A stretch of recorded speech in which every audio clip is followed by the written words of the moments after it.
मध्यंतरी घटना घडत होत्या सातत्यानं अपघाताच्या, तुम्ही आता अधिकाऱ्यांना सूचना दिलेल्या आहेत की अपघाताचं प्रमाण हे शून्यावरती आलं पाहिजे. काय नेमकं अधिकाऱ्यांसोबत चर्चा झाली, इथलं सगळं काम झालंय? मी नॅशनल हायवे आणि माननीय गडकरी साहेबांचे मनपूर्वक आभार मानते की या संपूर्ण भागामध्ये ॲक्सिडेंट्स वाढले होते आणि माझ्या सगळ्या सहकाऱ्यांच्या आणि स्थानिक लोकांच्या मदतीने आम्ही सगळे एकत्र मिळून त्याचा पाठपुरावा करत होतो. नॅशनल हायवेची सगळी टीम ज्या वेळेस काय अडचण झाली ती आमच्या मदतीला धावून आलेली आहे आणि इथे काही तज्ज्ञांना घेऊन आम्ही काही सूचना नॅशनल हायवेला या सगळ्यांच्या सहकाऱ्यांच्या मदतीने केल्या होत्या. त्याची अंमलबजावणी झालेली आहे आणि दर 1-2 महिन्यांनी आम्ही सगळे फील्डवर येऊन इथे येऊन चेक करत असतो की खरंच काय परिस्थिती आहे आणि त्याच्यात खूप सुधारणा झालेली आहे.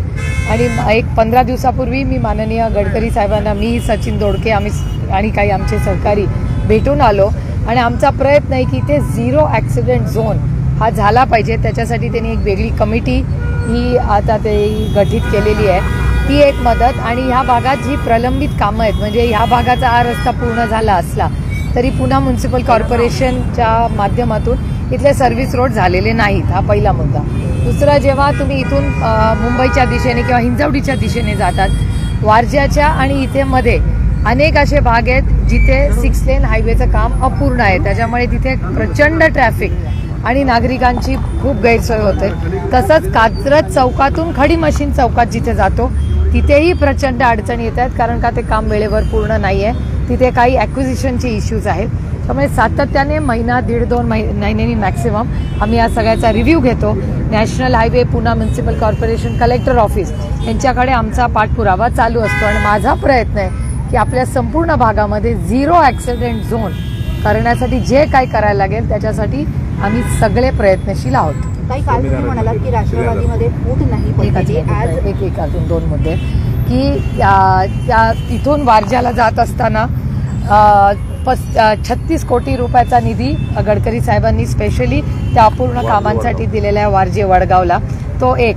आणि नवीन एक रस्ता जो सरकार स्वामीनारायण मंदिर पासून वारज्यापर्यंत जायला त्यालाही निधी आलेला आहे.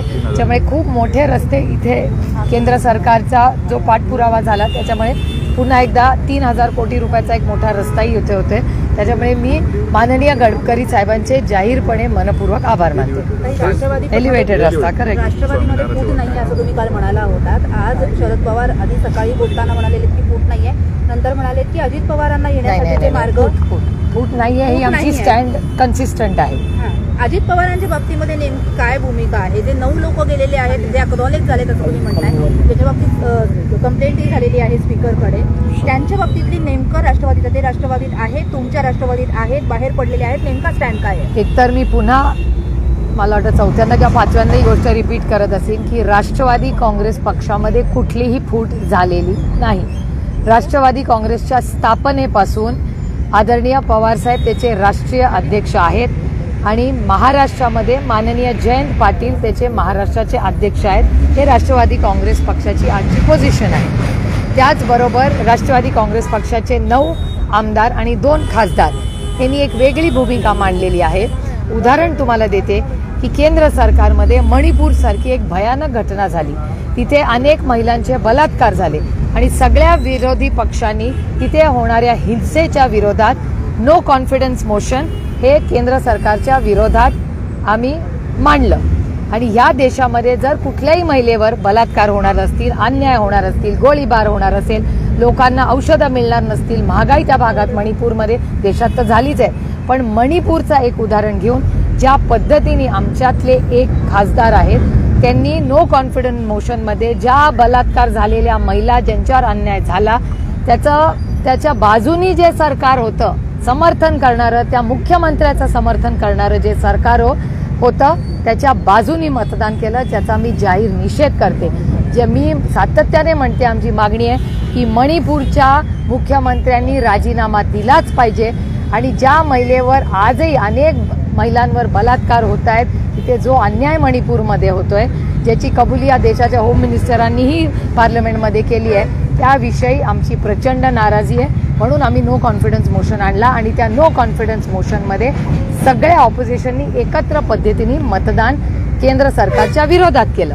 आमच्यापैकी एका खासदारांनी त्यांच्या बाजूनी, म्हणजे ज्या लोकांनी या बलात्कार, या मुख्यमंत्री त्यांची बाजू जी मांडली त्यांच्या केलं, त्याच्यामुळे आम्हाला आश्चर्य वाटलं की एवढी क्रूर घटना असताना असं मतदान कोण करू शकतं. पण त्यांनी समर्थन त्यांचं केलं आणि त्याच्या आधी त्यांनी ज्या ज्या गोष्टी केल्या, तर 2 खासदार आणि 8 आमदारांच्या विरोधात आम्ही डिस्क्वालिफिकेशनचं एक पत्र, कारण का त्यांनी अँटी पार्टी ऍक्टिव्हिटीज केलेल्या आहेत, त्याची नोंद जेव्हा आमच्या लक्षात आली तेव्हा आम्ही माननीय स्पीकर लोकसभा, राज्यसभा आणि विधानसभा यांना पाठवलेलं आहे आणि आम्ही स्पष्टीकरणाची वाट बघतो. संजय राऊत असं म्हटलेत की तुमच्या पक्षाला 2 अध्यक्ष आहेत, तुमच्या पक्षातले काही नेते मंत्री झालेत आणि तरी तुम्ही म्हणता पक्षामध्ये फूट नाही. ही जर फूट नाही तर नेमकं काय आहे ते स्पष्ट करा. ज्यांच्याकडे मूळ पक्ष आहे त्यांनी दुसऱ्यांना बाहेर काढा. जर अजित पवारांचा पक्ष मूळ असेल तर त्यांनी शरद पवारांना, सुप्रिया सुळेंना पक्षातून बाहेर काढावं किंवा मग सुप्रिया सुळेंनी आणि जयंत पाटलांनी त्यांना पार्टीतनं अजित पवारांना एक्सपेल करावं. ज्या पद्धतीने कारवाई व्हायला हवी ती केली जात नाही, क्लॅरिटी दिली जात नाही. केवळ संभ्रम जो आहे तो निर्माण होतोय या सगळ्या वक्तव्यांनी. त्याच्यामुळे नेमकं काय केलं पाहिजे, क्लॅरिटी कोण देणार, कशी देणार, की तुमचा स्टँड अजूनही कायम? तुमचे मित्र पक्षात म्हणतात की तुम्ही संभ्रम निर्माण केलाय, तुम्ही आणि साहेबांनी. माझं आणि संजय राऊतांचं बोलणं झालेलं आहे, ते मला काय असं म्हणले नाही. आणि वडेट्टीवार आणि त्याचप्रमाणे शिवसेनेचे जे आहेत दानवे, मी संजय राऊतांशी बोललेले आहे. तुम्ही संजय राऊतांना विचारू शकता. काही प्रश्न म्हणून सुद्धा ही भूमिका आहे. 2 अध्यक्ष आहेत. उपमुख्यमंत्री हे दुसऱ्या बाजूने सरकारमध्ये सहभागी झालेत. तुम्ही म्हणताय पक्षामध्ये फूट. ते आम्ही केलेलं आहे प्रोसेस आणि मी अजूनही ठाम आहे याबद्दल. Please read my lips. Rashtrawadi Congress पक्षामध्ये कुठलीही फूट नाही. राष्ट्रवादी काँग्रेस पक्षाचे अध्यक्ष स्थापनेपासून आदरणीय शरद पवार आहे. महाराष्ट्राचे अध्यक्ष माननीय जयंत पाटील आहेत. पवार साहेब असं म्हणाले की अजित पवारांना पुन्हा संधी नाही. पवार साहेब थेट म्हणतात की संधी मागे द्यायची नाही, संधी एकदाच दिली जाते असं म्हणाले. ते तर म्हणजे ह्या गेलेल्या लोकांसाठी आता राष्ट्रवादीचे दरवाजे खुले आहेत का नाहीत? 9 लोक इन्क्लुडिंग अजित पवार. माय सेल्फ अगेन, पुन्हा एकदा मी तेच बोलतेय की राष्ट्रवादी काँग्रेस पक्षामध्ये कुठलीही फूट नाही.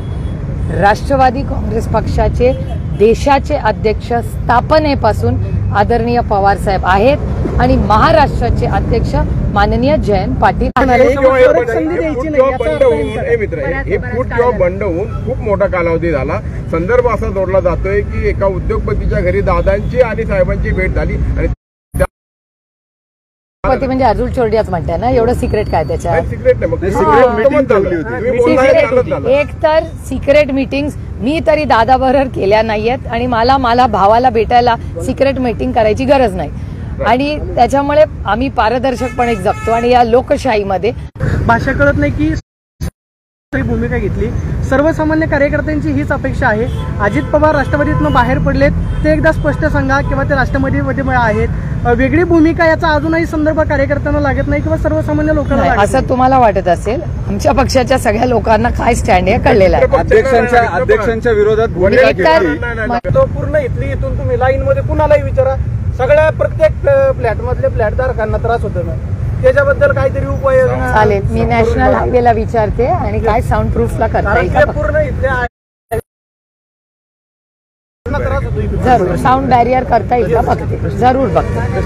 राष्ट्रवादीचे दरवाजे या सगळ्यांना खुले आहेत का? कारण या तुम्ही जेव्हा म्हणताय की वेगळी भूमिका घेतली, लिगल रिपोर्ट सगळे टेक्निकली या सगळ्या गोष्टी असतील, पण प्रश्न सगळ्यांच्या मनातला हाच असतो की जर त्यांना परतीचे दरवाजे खुले आहेत राहणार. स्टेटमेंट केलेलं आहे. एकदा आपल्यापेक्षा मोठ्या नेत्यांनी एक जर स्टेटमेंट केलं असेल, इज ऑलवेज राईट.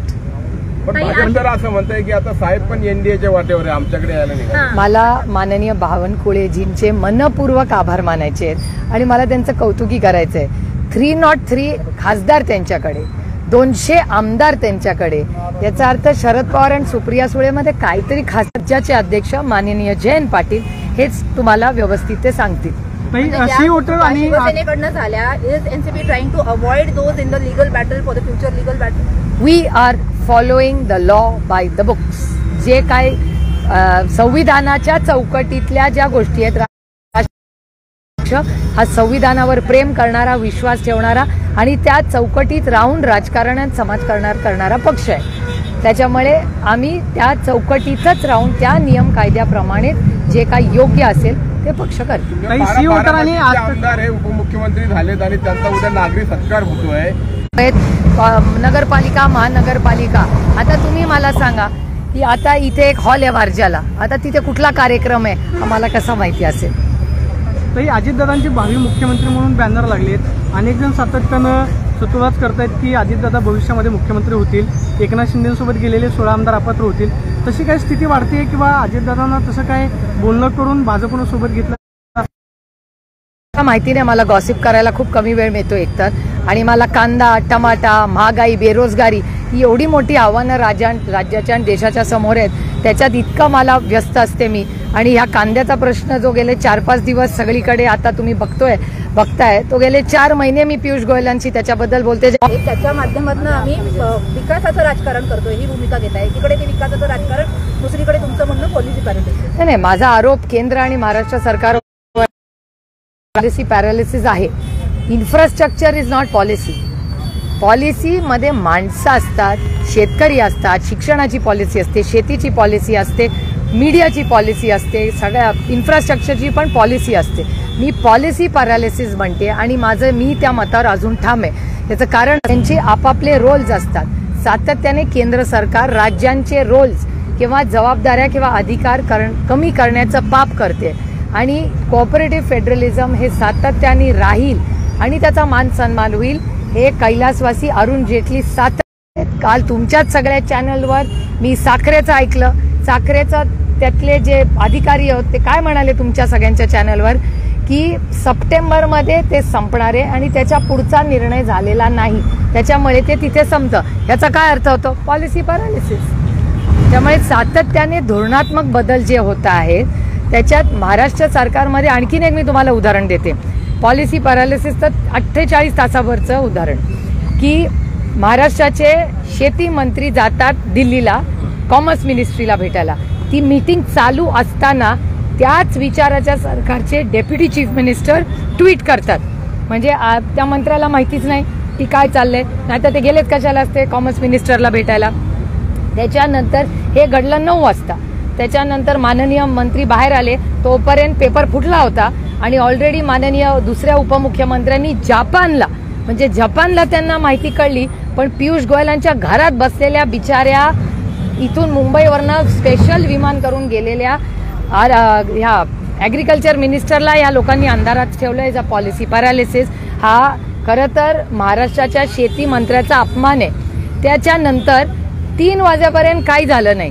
3 वाजता राज्याचे मुख्यमंत्री म्हणतात, म्हणजे सकाळी 9 वाजता डेप्युटी चीफ मिनिस्टरला जपानमध्ये गोष्ट कळते, ती त्या शेती मंत्र्याला कळत नाही. त्याच्यानंतर 6 तासांनी मुख्यमंत्री करतात. It is obviously policy paralysis. पहिली ही अनाउन्समेंट कोणी करायला पाहिजे होती तर या राज्याच्या माननीय मुख्यमंत्र्यांनी करायला पाहिजे होती.